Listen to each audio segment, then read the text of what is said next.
ایک تو عمل روزانہ کا ہے جو صبح شام کریں آپ، جو آپ صلی اللہ علیہ وسلم سے ثابت ہے، اور دوسرا ایک خاص عمل جو آپ کی کسی شدید کیفیت کی صورت میں، کہ جب آپ سمجھیں کہ نظر ہے یا اثر ہے یا کوئی جادو ہے، جو بھی، ہاں بالکل، یہ میں آپ کو اپنے تجربے کی روشنی میں اور بہت سے لوگوں نے جو تجربہ کیا اس کی روشنی میں یہ میں بتا رہا ہوں، اور اس کے ذریعے سے جہاں بھی پہنچ رہا ہے اس پر عمل کر کے دیکھیں تو انشاءاللہ یہ سارے منفی اثرات، حتیٰ کہ جن بھوتوں کے اثرات، جادو ٹونے کے اثرات، نظر بد کے اثرات، یہ سب انشاءاللہ زائل ہو جائیں گے۔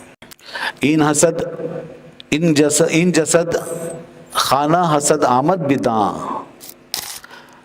این جسد خانہ حسد آمد بدان، کز حسد آلودہ گردد خاندان۔ یہ جسم حسد خانہ بن جاتا ہے بھائی، حسد کا گھر، the house of envy, house of envy. This body becomes the house of envy, house of jealousy. جب حسد کرتے ہیں نا تو یہ جسم پورا اس حسد کا گھر بن جاتا ہے، اور حسد اس میں ایسے مقیم ہو جاتا ہے جیسے کہ یہ گھر اسی کا ہی ہے، یہ گھر اس کے لیے خالی تھا کرائے پہ، یا رہائش کے لیے مستقل مالکانہ حقوق کے ساتھ۔ تو یوں حسد جو ہے وہ جسم میں مقیم ہو جاتا ہے باقاعدہ طور پہ، کانسٹنٹلی۔ بدان، اب جان لے تو، کز حسد آلودہ گردد خاندان، کز حسد آلودہ گردد خاندان، اس حسد سے سارا خاندان آلودہ اور خراب ہو جاتا ہے۔ ایسا نہیں ہے کہ اندر بیٹھ کے کسی کونے میں بس وہ آرام سے بیٹھا ہے، جب یہ آپ کے اندر چلا گیا تو پورا خاندان گیا۔ اب اندر خاندان کون سا ہے؟ آپ کے اندر بہت سی قوتیں ہیں، بہت صلاحیتیں ہیں، اللہ نے آپ کو پتہ نہیں کون کون سی پوٹینشیلٹیز دے رکھی ہیں، کیا کیا کیپیبلٹیز ہیں، کیا کیا آپ کے اندر صلاحیتیں اور جوہر ہیں، وہ سب گئے۔ مطلب جیسے عقل ایک صلاحیت ہے، عقل، فہم، ادراک، خیال، احساس، جذبات، دل، روح، دماغ، ذہن، سوچ، فکر، نیت، ارادہ، یہ سارا ایک جہان ہے اندر آپ کے۔ لیکن حسد میں کیا ہوگا؟ حسد ان سب کو برباد کر کے رکھ دے گا۔ آپ اس کا تجربہ اللہ نہ کرے، آپ کریں، لیکن جن لوگوں کو تجربہ ہے ان سے پوچھ لیں آپ، یہ اندر تباہی مچا دے گا۔ آپ کی سوچ منفی ہو جائے گی، آپ کی دماغ آپ کا کام کرنا چھوڑ دے گا، آپ کی نیت ہمیشہ جو ہے وہ غلط چیز کا سوچے گی۔ اب جس سے حسد ہے، کم سے کم درجے میں آپ اس کو دیکھ دیکھ کے اندر جلتے رہیں گے، نفرت کرتے رہیں گے، اور اندر ہی اندر اس سے کھچاؤ تنفر محسوس کرتے رہیں گے۔ دوسرے درجے میں آپ کیا کریں گے؟ اس کے لیے برا سوچتے رہیں گے، برا سوچنا شروع کر دیں گے۔ تیسرے درجے میں آپ اس کے خلاف پلاننگ شروع کر دیں گے۔ چوتھے درجے میں آپ کوئی نہ کوئی بات یا فیل کر کے اس کو نقصان پہنچا دیں گے۔ یہ حسد کی وجہ سے ہوگا جو کچھ ہوگا۔ اس لیے اللہ تعالی نے فرمایا من شر حاسد اذا حسد، جب پناہ مانگو تو اس بات سے پناہ مانگو کہ حاسد کے شر سے میں پناہ مانگتا ہوں تیری۔ من شر حاسد اذا حسد، جب وہ حسد کرے۔ تو حسد جو ہے نا وہ ان تمام راستوں سے نقصان پہنچاتا ہے آدمی کو۔ بہت سے لوگ حسد کی وجہ سے قتل ہو جاتے ہیں، بہت سے لوگ جسمانی طور پہ، فزیکلی، مٹیریلسٹک بنیاد پہ نقصان پاتے ہیں بہت سے لوگ دوسروں کی اپورچونٹیز میں، دوسروں کے مواقع میں رکاوٹ بن جاتے ہیں حسد کی وجہ سے۔ بہت سے لوگ نہیں چاہتے کہ یہ ترقی کرے حسد کی وجہ سے۔ اور سگے رشتہ داروں میں ہوتی ہے جناب جیلسی، آپس میں کزن، ایک دوسرے کے بھتیجے بھانجے، ایک دوسرے سے برادری آپس میں ایک دوسرے حسد کر رہے ہیں، چل رہے ہیں، بچے بچیاں سب، اس میں اکثر ہم ایک دوسرے کی برائیاں کر رہے ہوتے ہیں. حسد ہی کی وجہ سے برائیاں کی جاتی ہیں, پھر غیبت ہوتی ہے, چغلیاں کھائی جاتی ہیں. حسد ہی کی وجہ سے دوسرے کے خوبیوں کو چھپایا جاتا ہے اور اس کی کمزوریوں کو ڈھونڈا جاتا ہے کہ مجھے اس کی کمزوریاں ملیں تاکہ میں ان کو زیادہ لوگوں کے سامنے بیان کروں اور اپنا مدعا حاصل کروں. بس یہ سب حاسد کے شرور ہیں, سمجھ لیں, حاسد کے شرور ہیں. اس لیے فرمایا کہ من شر حاسد اذا حسد.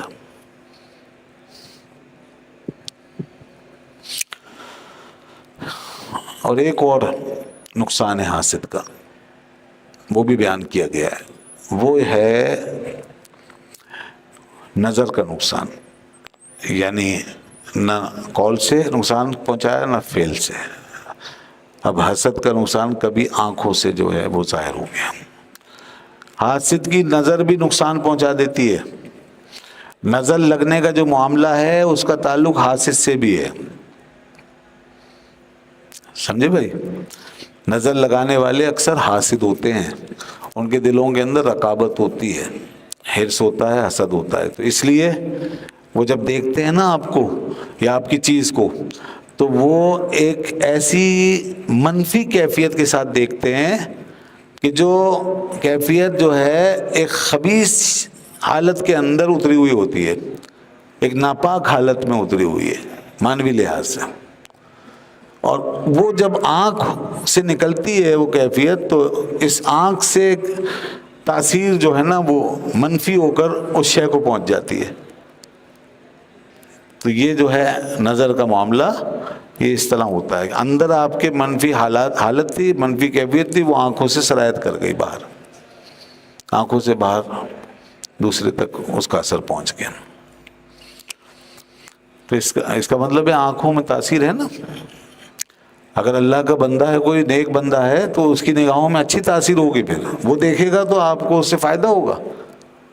جو اقبال نے کہا نگاہ ولی میں وہ تاثیر دیکھی, بدلتی ہزاروں کی تقدیر دیکھی.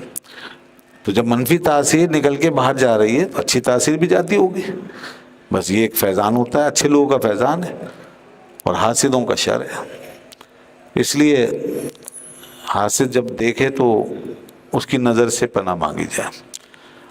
اور ویسے ہی آج کل سائنسدان قسم کے لوگ, سائنس پڑھے ہوئے ہیں, اور آج کل کے پڑھے لکھے ہمارے, وہ اس کو نہیں مانتے نظر کے لگنے کو.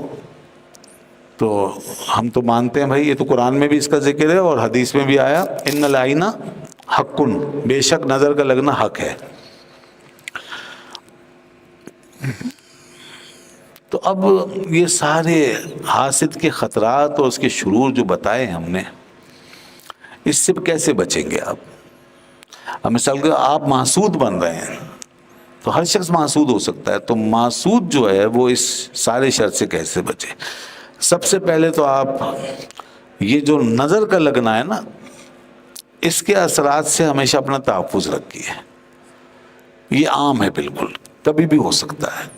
اکثر گراوٹ کی صورت میں بوجھل پن, سستی, کاہلی, اس کی ایک وجہ یہ ہوتی ہے نظر اس طرح نظر لگتی رہتی ہے, بچوں کو زیادہ لگتی ہے.